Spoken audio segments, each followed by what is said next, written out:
बिस्मिल्लाहिर्रहमानिर्रहीम। अस्सलाम वालेकुम नाज़रीन, आप यूट्यूब चैनल देख रहे हैं। मैं इमरान खान हूँ। दो अहम डेवलपमेंट्स हुई हैं। एक तो नेतन्याहू मंजर आम पे आ गया काफ़ी दिन के बाद, 5 दिन हो गए थे नेतन्याहू मंजर से गायब था। ये कहाँ पे आया, कैसे आया, क्या बात की। इसके अलावा एक और बहुत बड़ी डेवलपमेंट है। पहला स्टेटमेंट आया है ईरान के नए सुप्रीम लीडर की जानिब से, और उन्होंने जो स्टेटमेंट दिया है वो किसी सूरत मुख्तलिफ नहीं है पुराने जो शहीद हो गए आयतुल्ला खामनाई सुप्रीम लीडर थे ईरान के, उनके स्टेटमेंट से ज़्यादा मुख्तलिफ नहीं है। यानी यहाँ से पता चलता है कि डोनाल्ड ट्रंप ने सिर्फ एक बड़ी शख्सियत को शहीद किया है, या इसराइल ने और अमेरिका ने मिलकर, और कोई बदलाव नहीं आया ईरान के अंदर, कोई सोच में तब्दीली नहीं आई। पहले मैं स्टेटमेंट आपको बताता हूँ। जो स्टेटमेंट दिया है नए सुप्रीम लीडर ने, मुश्तबा खामनई, उन्होंने कहा मेरी वालदा, मेरे वालिद, मेरी बहन, मेरे बेटे, मेरी भांजी और मेरी बीवी को शहीद कर दिया गया, लेकिन मैं सब्र करूँगा। अल्लाह मुझे सब्र दे, सब्र के साथ तकलीफ़ बर्दाश्त करूँगा, शोहदा के खून का हिसाब लूँगा। अब उन्होंने जो अमेरिका को और इसराइल को तंबीह की है या जो वार्निंग दी है वो मैं आपको बताता हूँ। मुश्तबा खामनई का जो पहला स्टेटमेंट है उसमें वो कहते हैं कि अमेरिका मशरिक़ वस्ता में अपने फ़ौजी अड्डे बंद करे वरना हमले जारी रहेंगे, यानी ईरान हमले बंद नहीं करेगा। फिर उन्होंने कहा कि एक एक शहीद के खून का हम बदला लेंगे, हर उस शख्स के खून का हिसाब लेंगे जो हालिया जंग और हमलों में शहीद हुआ। अपने शोहदा के खून के बदले के हक से हरगिज़ दस्तबरदार नहीं होंगे। ये जनाब एक अज़म है आयतुल्ला मुश्तबा खामनई का। और साथ ही उन्होंने कहा कि अमरीकी फ़ौजी अड्डे फौरी तौर पे बंद होने चाहिए। जब तक वो बंद नहीं होंगे खित्ते में, तब तक हम अपने हमले जारी रखेंगे। उन्होंने कहा कि मौजूदा हालात में मेरी जिम्मेदारियाँ बहुत बढ़ गई हैं और वो कौम की हमायत को अपनी सबसे बड़ी ताकत समझते हैं। दुआ गो हूँ कि अल्लाह मुझे कौम की बेहतर रहनुमाई करने की तौफीक अता फरमाए। फिर उन्होंने कहा दुश्मन अवाम को निशाना बना रहा है। ये उन्होंने कहा कि पूरी दुनिया देख ले, और दुनिया ने देख लिया है कि ईरानी अवाम एक अजीम और मुत्तहिद कौम है। अगर अवाम की हमायत ना हो तो किसी भी रहनुमा की कोई हैसियत नहीं होती।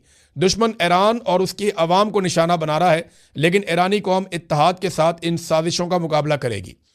फिर उन्होंने कहा कि ईरान का जो निशाना है वो अवाम नहीं है, वो अमरीकी फ़ौजी अड्डे हैं। अपने पैगाम में उन्होंने मजीद कहा कि ईरान किसी आम शहरी या मुल्क को निशाना नहीं बना रहा, बल्कि सिर्फ फ़ौजी अड्डों को हदफ बना रहा है, और ये कार्रवाइयाँ जारी रहेंगी। फिर उन्होंने कहा कि जितने पड़ोसी ममालिक हैं उनके साथ हम दोस्ताना ताल्लुकात रखना चाहते हैं, और हमारी ये ख्वाहिश है कि उनके साथ अच्छे ताल्लुकात हों।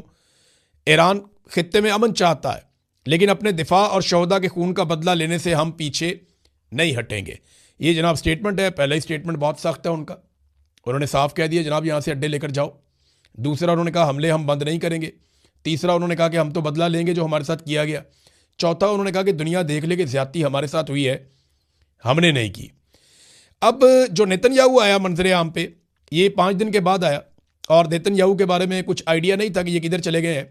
लेकिन अब पता चला कि नेतन्याहू ने किसी नामालूम मुकाम से एक प्रेस कॉन्फ्रेंस की है। ये जो प्रेस कॉन्फ्रेंस कल की नेतन्याहू ने, इसमें मीडिया उनके सामने मौजूद नहीं था। यानी नेतन्याहू कैमरा पे था, लेकिन मीडिया के जो क्वेश्चंस हैं वो ऑनलाइन आ रहे थे, सामने मौजूद नहीं था। वो उस तरीके से नहीं थी प्रेस कॉन्फ्रेंस के आप बैठ जाएं मीडिया में और सामने आ जाएं। नेतन्याहू की जान को खतरा है, और बहुत सारे लोग ये दावा करते हैं कि नेतन्याहू शायद मौजूद ही नहीं है यरूशलेम में या इजराइल में, ये कहीं बाहर निकल गया। कुछ लोग ये दावा कर रहे हैं। कुछ लोग कहते हैं कि ज़्यादा टाइम जो है वो अपने जहाज़ में गुजारता है। कुछ लोग कुछ कह रहे हैं। अलग अलग किस्म की बातें नेतन्याहू के बारे में की जा रही हैं, लेकिन एग्जैक्टली कोई नहीं जानता। हाँ, ये सबको पता है कि नेतन्याहू ईरान का सबसे बड़ा टारगेट हो सकता है, क्योंकि आयतुल्ला खामनई की शहादत के बाद ईरानियों के अंदर ये गम गुस्सा है, और वो ये चाहते हैं कि वो भी टारगेट को हिट करें। नेतन्याहू ने जो बातें की हैं उनमें चंद बातें अहम हैं। एक तो नेतन्याहू ने कहा कि इस्लाम चाहे सुन्नी हो या शिया हो, ख़ास तौर पे नेतन्याहू ने बात की इंतहा पसंद इस्लाम की, चाहे वो शिया हो चाहे वो सुन्नी हो, और ये पूरी दुनिया के लिए ख़तरा है। अब ये जो है ना, ये डेफिनेशन कैसे कर सकता है? यानी जितना इसराइल ने मारा मासूम बच्चों को और ख़वातीन को, उतना तो किसी ने नहीं मारा, और नेतन्याहू को एक रजिस्टर्ड वॉर क्रिमिनल के तौर पे दुनिया में देखा जाता है। बाकायदा नेतन्याहू के खिलाफ केसेस चल रहे हैं। अब वही नेतन्याहू जो है वो पूरी एक उम्मत को या पूरे एक मज़हब के मानने वालों को वो टारगेट कर रहा है। तो ये तय कौन करेगा कि कौन दहशतगर्द है कौन नहीं है? देखिए ना, ये तो कोई तरीकाकार नहीं है कि आप किसी भी मुल्क के ऊपर चढ़ जाएं और उसके ऊपर आप अटैक कर दें और आप कहें दहशतगर्द हैं। सवाल ये है कि जितने बच्चे शहीद हो गए या जितनी खवातीन शहीद हो गई, अभी जो लड़ाई हुई उसमें लगभग 20,000 बच्चे और 33,000 खवातीन गजा में सिर्फ शहीद हुई हैं। ईरान के अंदर जो बच्चे जख्मी और शहीद हुए हैं उनकी तादाद 1100 है। इसी तरह बैरूत के अंदर खवातीन और बच्चों को शहीद किया जा रहा है लबनान में। तो क्या ये सारे दहशतगर्द हैं या ये इंतहा पसंद है? ऐसा तो नहीं है। अब वो शिया और सुन्नी को एक ही नज़र से देखते हैं। मैंने एक दिन पहले भी वीलॉग में कहा था कि शिया सुन्नी डिवाइड से बाहर निकलना चाहिए और सबको इंसानियत के लिए और दुनिया में अमन लाने के लिए मिलकर किरदार अदा करना चाहिए। मुसलमान मुल्क अगर मिलकर किरदार अदा करेंगे तो शायद बेहतरी जल्दी आ जाएगी खित्ते में। जितना डिवाइड रहेंगे, आपस में लड़ेंगे तो इससे जंगें बढ़ेंगी। अगर मिलकर दबाव डालेंगे तो जंग खत्म हो जाएगी। जैसा कि अभी एक स्टेटमेंट हमने देखा कतर से आया था, जैसा एक स्टेटमेंट सऊदी अरब से माजी में आया था, जैसा स्टेटमेंट हमने अभी हाल ही में देखा कि जो ओमान से स्टेटमेंट आया, बड़ा शानदार स्टेटमेंट है। इसी तरह से अभी तुर्की ने भी एक स्टेटमेंट दिया है। उन्होंने कहा जी कि ईरान की जंग जो है वो फौरी तौर पे बंद की जाए। ईरान हुकूमत गिराकर खाना जंगी, इंतशार, फसाद या तकसीम की इजाज़त नहीं देंगे हम। ईरान की खुद मुख्तारी का एहतराम किया जाए, खित्ते के अमन को बहाल किया जाए। ये बड़ी दिलेर स्टेटमेंट है और ये स्टेटमेंट दी है तुर्की के वज़ीर ख़ारजा ने। अब नेतन्याहू ने एक तो इस्लाम चाहे सुन्नी हो या शिया हो उसको लेकर के उन्होंने तनकीद की और एक पूरी कौम को टारगेट किया जो नामुनासिब है, उसको ये करना नहीं चाहिए था, लेकिन वो बड़े लंबे अरसे से यही कर रहा है। नेतन्याहू के बहुत सारे कंट्रोवर्शियल स्टेटमेंट्स मौजूद हैं और वो ईरान के खिलाफ बड़े लंबे अरसे से ये प्लान कर रहा था कि ये लड़ाई हो जाए। ये अब अमेरिकन भी बता रहे हैं कि नेतन्याहू की लड़ाई है, अमेरिका की लड़ाई नहीं है। यहाँ पे एक मैक्स ब्लूमेंथल एक जर्नलिस्ट हैं, उन्होंने एक इंटरव्यू दिया और उस इंटरव्यू के अंदर कुछ हकायक सामने आए। मैरियो नुफेल को उन्होंने इंटरव्यू दिया, इनको मैंने भी एक इंटरव्यू दिया था और बड़े शानदार सहाफ़ी हैं। तो उनको उन्होंने इंटरव्यू देते हुए बताया कि एक ऑडियो लीक हुई है और ये जो ऑडियो लीक हुई है ये आईपैक के सीईओ की ऑडियो है जो लीक हुई है। ये बहुत इंपॉर्टेंट ऑडियो है। उसमें वो बताते हैं कि ये बताया जा रहा है कि जॉन रेडक्लिफ हो, मार्को रूबियो हो या माइक वॉलेट्स हो, ये वो लोग हैं जो अमेरिकन एडमिनिस्ट्रेशन के अंदर हैं, लेकिन वो इसराइल के साथ या मुसाद के साथ बहुत अच्छी तरह जुड़े हुए हैं और वो इसराइली मफादात का तहफ़्फ़ुज़ करते हैं अमेरिकन एडमिनिस्ट्रेशन में, जो इस वक्त डोनाल्ड ट्रंप की गवर्नमेंट है। और डोनाल्ड ट्रंप जो है वो सर्व कर रहा है इसराइल को, वो अमेरिका के लिए नहीं कर रहा। वो एक्चुअली जो इसराइल चाहता है वो कर रहा है। अब इस किस्म की ऑडियो लीक होने के बाद बहुत सारी चीज़ें मज़ीद क्लियर हो गई हैं। बल्कि उसने ये भी बताया कि 40 साल से इस मनसूबे पर काम किया जा रहा है कि ईरान को ख़त्म किया जाए और 30 साल पहले ये आश्कार भी हो चुका था। इसमें बहुत सारी चीज़ें पहले भी सामने आ चुकी हैं और अब भी चीज़ें सामने आ रही हैं। तो ये लड़ाई कभी भी अमेरिका की लड़ाई नहीं थी, ना अमेरिका को इसमें कोई ख़तरा था, लेकिन अमेरिका की मौजूदा एडमिनिस्ट्रेशन को बड़े अच्छे तरीके से इसराइल ने इस्तेमाल किया और इस लड़ाई के अंदर उनको धकेल दिया। अब वहाँ पर रजीम चेंज करने की कोशिश तो कामयाब हुई नहीं, वो नेतन्याहू मान भी गया। उसने कहा ईरानी अवाम की कोशिशों के बगैर हुकूमत का तख्ता नहीं उल्टाया जा सकता। हमें उम्मीद है कि हुकूमत गिर जाएगी। हुकूमत ना भी गिरी तो ये बहुत कमज़ोर हो जाएगी। यानी इस बात का नेतन्याहू के पास कोई जवाब नहीं है। बल्कि हुआ ये कि आयतुल्लाह खामनाई की शहादत के बाद ये हुकूमत ज़्यादा मजबूत हो गई, वो ज़्यादा तगड़ी हो गई। इस बात का ना तो आइडिया था अमेरिका को और ना ही आइडिया था इसराइल को। इनकी कैलकुलेशन कुछ और थी। यानी अगर आप ये देखना चाहें कि डोनाल्ड ट्रंप के कौन से बड़े अहम मंसूबे थे जिन पे वो अमल दरामद करना चाह रहे थे इस जंग के ज़रिए से, या कौन से वो टारगेट से जिनको अचीव करना था। 4 हदफ थे जो मुकर्रर किए थे डोनाल्ड ट्रंप ने, ये सेट किए हुए थे कि ये हमने करना है। अब नंबर 1 तो ये था कि हुकूमत तब्दील की जाए वहाँ पे, तो हुकूमत तब्दील हो सकी नहीं, बल्कि वो ज़्यादा मजबूत हो गई। नंबर 2 ये था कि अस्करी तौर पे मुकम्मल तबाही फैला दी जाए और मफलूज कर दिया जाए ईरानी फ़ौज को। क्या ये हो सका? अगर ये हो जाता तो आबने हरमुज़ पे इस वक्त ईरान का कंट्रोल ना होता। वो अभी भी मिसाइल मार रहे हैं। उन्होंने कोई 42वीं लहर मिसाइलों की भेजी है इसराइल की तरफ और वो एक एक करके टारगेट अचीव कर रहे हैं। वो लड़ाई बंद ही नहीं करना चाहते। तो इसका मतलब है दूसरा टारगेट भी अचीव नहीं हुआ। तीसरा, डोनाल्ड ट्रंप ने कहा जी एटमी और मिसाइल प्रोग्राम हमने ख़त्म करना है। तो मिसाइल तो अभी भी मार रहा है ईरान, और एटमी प्रोग्राम के बारे में तो डोनाल्ड ट्रंप ने आज से 6 महीने पहले जून 2025 में कहा था कि हमने ख़त्म कर दिया। तो जब वो ख़त्म कर दिया था तो अब कैसे शुरू हो गया? तो ये हर मरतबा एक दावा करते हैं। आज भी ईरान के पास वो सलाहियतें बाकी हैं। चौथा ये था कि जो ईरान का एक प्रॉक्सी नेटवर्क है पूरे खित्ते के अंदर, वो ख़त्म कर दिया जाए। यानी ईरान जो सपोर्ट करता है हिजबुल्लाह को या हमास को या बाकी जगहों पे जो सपोर्ट करता है, वो नेटवर्क ख़त्म हो जाए, या हौसियों को सपोर्ट करता है, वो और तगड़े हो गए। और अब वो ऐसा लगता है कि मिशन डोनाल्ड ट्रंप का मुकम्मल नहीं हुआ।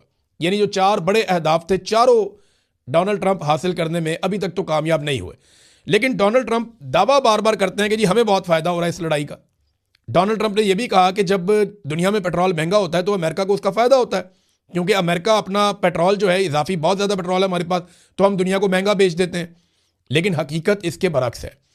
इस वक्त इस जंग में जो पेट्रोल महंगा हुआ, उसका सबसे ज़्यादा फ़ायदा किसने उठाया? वो रशिया ने उठाया। रूस जो है उसके ऊपर जो पाबंदियाँ थी वो अब उस तरह से नहीं है। दुनिया रशिया से पेट्रोल लेना शुरू हो गई है और रशिया के जहाज़ों को कोई नहीं छेड़ता। वो जा रहे हैं दुनिया में और पेट्रोल दे रहे हैं। वजह यह है कि यहाँ खलीज से पेट्रोल रुक गया तो कहीं से तो पूरा करना था, तो रशिया ने अपनी रसद बढ़ा दी है। अच्छा, 2 लोग अपना पेट्रोल ज़्यादा कर चुके हैं। एक तो ईरान पहले से ज़्यादा पेट्रोल रवाना कर रहा है इसी खित्ते में से, तो ईरान ज़्यादा पैसा बना रहा है पेट्रोल की मद में। और दूसरा अगर आप देखें तो रशिया का पेट्रोल पहले से ज़्यादा बिक रहा है। एक रिपोर्ट के मुताबिक $150 मिलियन इजाफी रोज़ाना कमा रहा है रशिया। जितने पैसे रोज़ कमाता था उससे $150 मिलियन ये रोज़ाना रूस कमा रहा है। दूसरी जानिब यूक्रेन की मदद करने के लिए, उसको असला देने के लिए यूरोपीय ममालिक अपना हेल्थ का बजट, अपना एजुकेशन का बजट, वो उसको कम कर रहे हैं। रिपोर्टें हैं, आप जाके पढ़ दें। यानी यूरोपीय ममालिक अपना हेल्थ का और एजुकेशन का बजट कम कर रहे हैं कि हम यूक्रेन को हथियार दें और वो मुकाबला करें रशिया का। और दूसरी तरफ अमेरिका ने जो इकदाम उठा लिए हैं, उनके बाद रशिया को वैसे ही फ़ायदा हो रहा है कि उनका पेट्रोल ज़्यादा बिक रहा है और वो इजाफी $150 मिलियन रोज़ाना का कमा रहा है। तो रशिया की तो चांदी हो गई। अब ये जो यूरोपीय ममालिक हैं, इनको जाके पूछना चाहिए डोनाल्ड ट्रंप से कि आप तो कहते हैं मुनाफा आपको हो रहा है, लेकिन यहाँ पे चांदी हो गई है प्यूटन की और पैसा बना रहा है रशिया। और इंडिया जो है वो रशिया का तेल खरीद रहा है। अमेरिका को कोई एतराज़ नहीं है, अमेरिका ने उनको इजाज़त दे दी है, लेकिन पाकिस्तान नहीं खरीद सकता, पाकिस्तान को इजाज़त नहीं मिलती। हालांकि फेवरेट फील्ड मार्शल पाकिस्तान वाला है, हालांकि सबसे अच्छा वज़ीर आज़म जो आंखें भी मारता है, पॉलिश भी करता है, तारीफ़ें भी करता है, सलूट भी मारता है, जब कहो खड़ा हो जाता है, जब कहो बैठ जाता है। तो ऐसा वज़ीर आज़म भी कहीं नहीं मिलेगा ना। इतना अच्छा टॉय तो चाइना भी नहीं बनाता जितना अच्छा उनको मिला हुआ है डोनाल्ड ट्रंप को। तो फेवरेट बंदे यहाँ पे हैं, लेकिन फ़ायदा इंडिया को हो रहा है। यानी पाकिस्तान से लिया जा रहा है टैरिफ 19% और इंडिया से 18%। यानी इंडिया का जो पासपोर्ट है उसकी 2 दर्जे बेहतरी हो गई और पाकिस्तान की 2 दर्जे तनज़ली हो गई। इंडिया के ऊपर पाबंदी नहीं लगी, लेकिन पाकिस्तान के वीज़ाज़ के ऊपर पाबंदियां लगा दी अमेरिका ने। अब अगर ये सारी चीज़ें आप प्लस माइनस करें तो डोनाल्ड ट्रंप को सिर्फ 2-3 लोग पसंद है पाकिस्तान में, क्योंकि वो डोनाल्ड ट्रंप का काम करते हैं। लेकिन बतौर मुल्क डोनाल्ड ट्रंप को इंडिया पसंद है। वो फ़ायदा इंडिया को दे रहा है, कारोबार इंडिया के साथ कर रहा है। अभी रिलायंस ग्रुप के साथ मिलकर वो एक बड़ी रिफाइनरी लगाने जा रहे हैं और ये इन्वेस्टमेंट भी अमेरिका में हो रही है। लिहाजा अमेरिका का झुकाव इंडिया की तरफ रहेगा, पहले भी था। पाकिस्तान में सिर्फ उनको 2-4 कठपुतलियां मिल गई हैं फॉर द टाइम बीइंग। और देखें ना, अभी ये बात अमेरिकन कह रहे हैं, उनके दिफाई तज्जियाकार भी कह रहे हैं, उनकी गवर्नमेंट के ऑफिशियल भी कह रहे हैं कि अगर हमारे पास बगराम एयरबेस होती तो हम ईरान के ऊपर ज़्यादा बेहतर अटैक कर सकते। अब जब से उन्होंने कहा है कि हमें बगराम एयरबेस चाहिए, तब से अब तक पाकिस्तान की एयरफोर्स अफगानिस्तान पे बार बार अटैक करती है। और वजह हमें यह बताई जा रही है कि पाकिस्तान में दहशतगर्दी हो रही है। पाकिस्तान में तो दहशतगर्दी बड़े लंबे अरसे से हो रही है और इसकी वजह सिर्फ आप अफगानिस्तान की हुकूमत में तलाश नहीं कर सकते। इन दहशतगर्दों को बनाया किसने, लाया कौन, बसाया किसने, जब तक आप उनकी अकाउंटेबिलिटी नहीं करेंगे और जब तक आप अपनी पॉलिसी नहीं बदलेंगे, पाकिस्तान में ये दहशतगर्दी खत्म नहीं होगी। आपको बैठ कर ये करना पड़ेगा। आप सिर्फ एयर स्ट्राइक्स के जरिए से दहशतगर्दी खत्म नहीं कर सकते। तो नादरीन, डोनाल्ड ट्रंप के दावे अपनी जगह पे। द स्पेक्टेटर इंडेक्स के मुताबिक अमेरिका में गुज़िश्ता 24 घंटों में $900 अरब का नुकसान हुआ उनकी स्टॉक मार्केट में। ये नादरीन हालात हैं वहां पे कि उनकी स्टॉक मार्केट नीचे जा रही है, स्टॉक मार्केट उनकी डूब रही है। और ये नुकसान इसलिए हो रहा है कि उन्होंने एक जंग छेड़ी हुई है। अमेरिका के अंदर ज़्यादातर लोग क्या बिलीव करते हैं, ये बहुत इंपॉर्टेंट है, क्योंकि डोनाल्ड ट्रंप ने ये लड़ाई छेड़ी थी इसलिए कि उनकी मकबूलियत में इजाफा हो जाए। और इसका सबूत ये है कि बराक ओबामा की दौरे हुकूमत में डोनाल्ड ट्रंप ने एक स्टेटमेंट दिया था। डोनाल्ड ट्रंप ने यह कहा था कि बराक ओबामा अपनी मकबूलियत को बढ़ाने के लिए ईरान के ऊपर अटैक कर सकता है, इसलिए कि बराक ओबामा के अंदर डायलॉग्स के जरिए से मसला हल करने की कैपेसिटी नहीं है। यह डोनाल्ड ट्रंप का अपना स्टेटमेंट था और डोनाल्ड ट्रंप के दिमाग में यह बात थी कि जब भी ईरान के ऊपर अटैक कोई करेगा तो उसकी मकबूलियत में इजाफा होगा। और अब डोनाल्ड ट्रंप एक ऐसे शिकंजे में फंस गया, ये एप्स्टीन फाइल्स की मैं बात कर रहा हूं, दीगर इश्यूज हैं अमेरिका के अंदर बहुत सारे। अमेरिका के अंदर जो इस वक्त महंगाई है, जो बाकी मामलात हैं, लोग बहुत नाराज हैं और डोनाल्ड ट्रंप की पॉलिसी से खुश नहीं है। तो इस वजह से इन सारी प्रॉब्लम का सलूशन उसने देखा कि ईरान पे अटैक कर देते हैं। लेकिन ये अटैक पहली मरतबा ऐसा हुआ कि अमेरिका ने किसी मुल्क पे अटैक किया और उल्टा पड़ गया। वो इंतहाई गैर मकबूल किस्म का एक फैसला है। और अमेरिका की अवाम क्या समझती है, जरा ये आप देखें। अमेरिका की अवाम से जब पूछा गया कि उनके ख्याल में डोनाल्ड ट्रंप ने ये क्यों किया, तो उनकी अक्सरियत ये कहती है कि डोनाल्ड ट्रंप का ये सारा कुछ करने के पीछे जो सबसे बड़ा रीज़न है वो एप्स्टाइन फाइल से तवज्जो हटाना है। यानी अवाम की अक्सरियत ये समझती है अमेरिका में कि डोनाल्ड ट्रंप ने ये जो कुछ भी किया वो इसलिए किया कि वो एप्स्टाइन फाइल से तवज्जो हटाना चाहते हैं, और ये अवामी सर्वे के अंदर आ गई चीज़। तो ये एक हकीकत भी है और बहुत सारे सियासतदान भी ये इल्ज़ाम लगा रहे हैं। मुझे ज़ाती तौर पे भी यही लगता है कि जिस किस्म की वो फाइल है, जिस किस्म की चीज़ें उसमें आ गई हैं, अमेरिका जैसी सोसाइटी में इसको बर्दाश्त नहीं किया जा सकता। और डोनाल्ड ट्रंप के लिए ये एक गड़ा है। अब एक तरफ गड़ा है, एक तरफ खाई है, डोनाल्ड ट्रंप बीच में खड़ा है, कुछ समझ नहीं आ रही। एक पंगा ले लिया ईरान के साथ लड़ाई का, वो मतलूबा अहदाफ भी हासिल नहीं हुए। अब लोगों को भेज भेज के कह रहे हैं जनाब सुलह करवा लें, वो सुलह करने के लिए भी तैयार नहीं है। बल्कि यहां पे डोनाल्ड ट्रंप ने एक धमकी लगाई। डोनाल्ड ट्रंप ने कहा कि जी 1 घंटे के अंदर हम ईरान की बिजली पैदा करने की सलाहियत को ख़त्म कर सकते हैं, लेकिन हमने अभी तक ऐसा किया नहीं। देखें, ये ग्रिड के ऊपर मारेंगे और जो तवानाई का पूरा सिस्टम है ईरान का, उसको तबाह कर देंगे। ये अमेरिकन को इसका आइडिया है ये कैसे करना है, ये इजरायली भी जानते हैं कि ये कैसे करना है। और उसके बाद ईरान में एक शटडाउन हो जाएगा, ईरान के अंदर बिजली का सारा निज़ाम दरमबरम हो जाएगा और फिर वहाँ बिजली नहीं होगी। लेकिन इसके बदले में ईरान क्या करेगा, तो वो स्टेटमेंट भी आप देख लें। जैसे ये स्टेटमेंट दिया डोनाल्ड ट्रंप ने कि हम 1 घंटे के अंदर ईरान की बिजली पैदा करने की सलाहियत को ख़त्म कर सकते हैं, लेकिन हमने अभी तक ऐसा नहीं किया।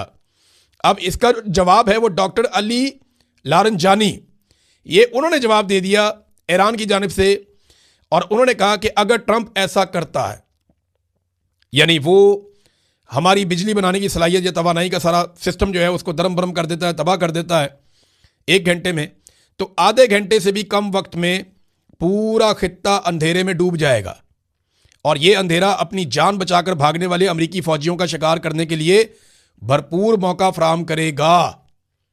ये बात आपको समझ आ रही है? उनका मतलब यह है कि अगर हमारे आप एनर्जी का इंफ्रास्ट्रक्चर पूरा तबाह कर देंगे तो हम पूरे खित्ते का तबाह कर देंगे। यानी फिर उसके बाद किसी मुल्क के अंदर लाइटें नहीं जलेंगी, उसके बाद किसी मुल्क के अंदर जो है बिजली का पूरा इंफ्रास्ट्रक्चर काम नहीं कर रहा होगा। और अगर बिजली बंद हो गई और पावर सोर्सेज आपके ख़त्म हो गए तो उसके बाद जो आपके ऑपरेशंस हैं वो भी रुक जाएंगे, और जो लोग यहाँ से निकलना चाहते हैं, चाहे वो अमेरिकन फौजी हैं या कोई भी हैं, वो निकल नहीं पाएंगे और ज़्यादा वुल्नरेबल हो जाएंगे। उनके ऊपर ज़्यादा हमले करना आसान हो जाएगा, उनका शिकार करना आसान हो जाएगा। ये स्टेटमेंट जनाब अली लारंजानी ने दिया है डोनाल्ड ट्रंप के स्टेटमेंट के जवाब में। अच्छा, यही स्टेटमेंट जो है वो ईरान के फौजी जो तर्जुमान है उन्होंने भी, जैसे DGISPR हमारे ऐसे ही उनका भी फौजी तर्जुमान है, उन्होंने भी ऐसे एक स्टेटमेंट दिया। उन्होंने कहा जी अगर हमारी तवानाई की तनसीबात को निशाना बनाया गया तो हम पूरे मशरिक़ वस्ता की गैस और तेल की तनसीबात को तबाह कर देंगे। ईरान ने अमेरिका और इसराइल को खबरदार किया है कि तवानाई के इंफ्रास्ट्रक्चर पर हमले खित्ते में बड़ी और ख़तरनाक कशीदगी को जन्म देंगे। देखिए, ये बात सबको समझ जानी चाहिए कि ईरान ने अभी तक जो कहा वो उसने करके दिखाया। जब इन्होंने कहा जी कि हम अमेरिका और इसराइल ने कहा कि हम ईरान के ऊपर अटैक करेंगे, उन्होंने पहले कहा था कि हम आपके जितने फौजी अड्डे हैं सबके ऊपर अटैक करेंगे, हम आपके बहरी बेड़ों के ऊपर अटैक करेंगे, हम इसराइल के ऊपर वापस अटैक करेंगे। जो जो ईरान ने कहा उसने वो किया। जिस तरह के हमले ईरान के ऊपर हुए उस तरह के हमले उन्होंने वापस किए। और अब ईरान ये कह रहा है कि अगर हमारे तवानाई के इंफ्रास्ट्रक्चर को तबाह किया तो हम पूरे खित्ते की सारी बिजली बंद कर देंगे, फिर तेल के और गैस के जो ज़खायर हैं उनके ऊपर भी अटैक करेंगे। और ये इतना बड़ा नुकसान हो जाएगा पूरे रीजन का कि कई सालों तक इनकी कमर सीधी नहीं होगी। अरब ममालिक को हर हाल में ये जंग रोकनी होगी। याद रखिएगा कि अरब ममालिक डिज़ाइन ही नहीं हुए जंग के लिए। उनका जो डेवलपमेंट का मॉडल है वो किसी और तरह का है। वो शीशे के बने हुए मुल्क हैं, बहुत खूबसूरत, बड़े हसीनो जमील, वो पुरअमन रहने में ही उनकी बका है।